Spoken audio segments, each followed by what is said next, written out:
In the Western Cape, countless protests have been held. Some are massive, led by activists demanding action. Others are small and often held outside court buildings, demanding no bail for alleged perpetrators. A victim of abuse and/or sexual harassment can apply for a protection order. It's aimed at preventing this abuse from continuing. An application is made at a police station accompanied by an affidavit. This application is taken to the nearest court where, if a magistrate finds that there is sufficient evidence, an interim order is granted. If any stipulation of the interim order is breached, police must make an arrest. The interim order becomes final after both parties appeared before court. An expert says there are two critical points when obtaining a protection order that not many people are aware of. When applying for a protection order, the victim may also request for the removal of any firearms or any other dangerous weapons, and the magistrate will then order the police to do so. Secondly, it's also important to remember that criminal charges may be laid in cases where acts of domestic violence or sexual harassment constitute an offence, such as assault or rape. You don't have to first exhaust the remedies available under the protection order before laying criminal charges. This can actually be done with or without a protection order.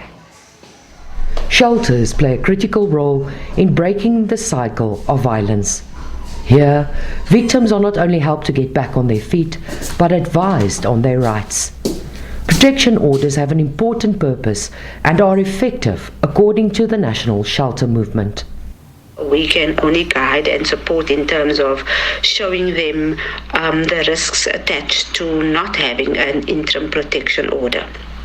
And then, of course, women also fear taking out a protection order because of the fact that the perpetrator could get more angry at that point in time.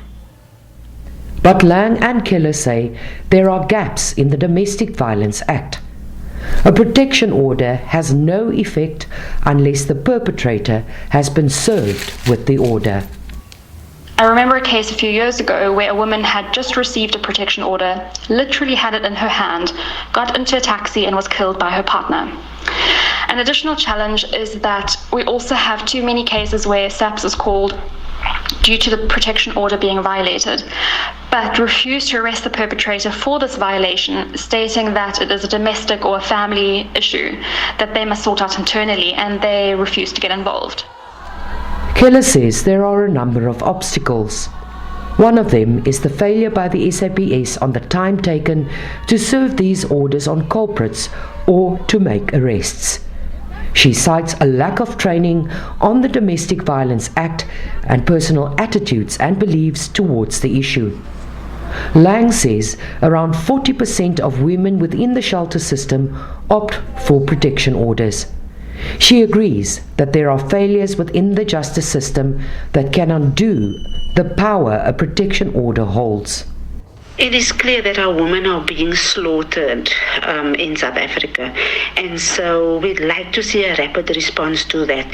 And with saying that, we'd like to see a more hasty approach in terms of the implementation of the National Strategic Plan on Gender-Based Violence.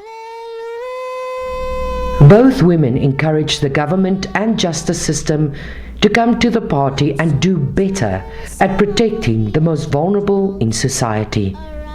This, as a law in itself, is not enough to stop violence. It demands action. Mariska Botha, SABC News, Cape Town.